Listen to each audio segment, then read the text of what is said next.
का इस्तेमाल किया, विश्व कप में मैच हारने को लेकर प्रधानमंत्री को जिम्मेदार ठहरा रहे हैं। देखिए, मैं समझता हूं कि व्यक्तिगत रूप से मैं गरिमा विहीन शब्दावली के पक्ष में नहीं हूं, और ये वैसे भी एक प्रगतिशील शब्द नहीं है। बड़ा पाखंड वाला कर्मकांडी हिसाब से नहीं। मुझे कष्ट जरूर हुआ, लेकिन मुझे तब भी कष्ट हुआ था। ये मैंने एक फेहरिस्त छोटी सी बनाई जो प्रधानमंत्री जी या उनके सहकर्मियों ने बनाई।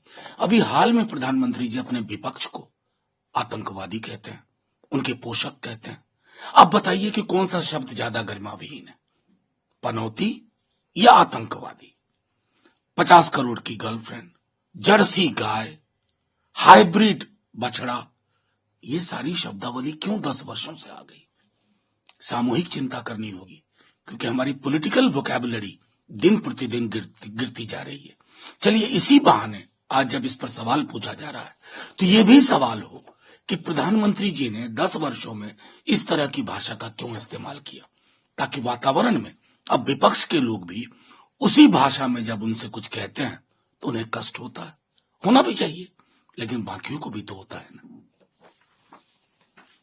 क्रिकेट यादव भी कूद गए हैं, कह रहे हैं कि मैच गुजरात में हुआ इसलिए भारत हार गया, अगर लखनऊ में हुआ रहता तो भगवान विष्णु।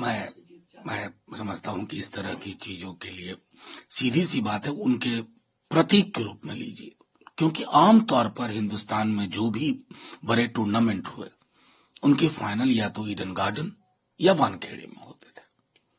अब इस स्टेडियम में, जिसका नाम पहले सरदार पटेल था, जो कि पुनः नामित किया गया माननीय प्रधानमंत्री जी के नाम, नरेंद्र मोदी स्टेडियम में, इस पर कई लोग सवाल उठा रहे हैं, क्रिकेटर भी सवाल उठा रहे हैं। तो ये सवाल महत्वपूर्ण है कि क्या जरूरी था कि वानखेड़े और ईडन गार्डन के बजाय अब सरदार पटेल के नाम जो पहले था अब नरेंद्र मोदी स्टेडियम में, क्यों? इसका कोई एक राजनीतिक तमाशा बनाने की इच्छा थी? ऐसे नहीं होता है ना। स्पोर्ट्स को स्पोर्ट्स की तरह लीजिए। हमने इसका ऐसा कॉकटेल बना दिया है ना, स्पोर्ट्स की क्षति हो रही है, स्पोर्ट्समैन स्पिरिट की क्षति हो रही है। देखिए किस प्रकार के थ्रेट दिए जा रहे हैं ऑस्ट्रेलियाई प्लेयर्स को, उनकी पत्नियों को, बच्चों को। ये था ये देश कभी नहीं था ऐसा।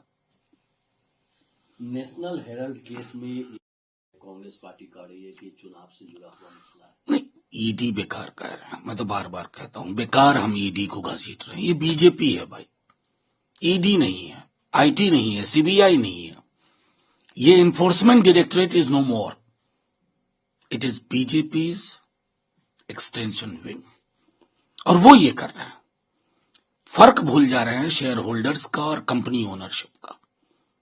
तो जाहिर तौर पर चलेगा नहीं ये, लेकिन हाँ, इनको कुछ हेडलाइन मैनेजमेंट करना था, कुछ वेंडेटा की पॉलिटिक्स को एक और मुकाम पे ले जाना था। मुबारक हो आपको। ये तो मैंने कहा, बिल्कुल 100%।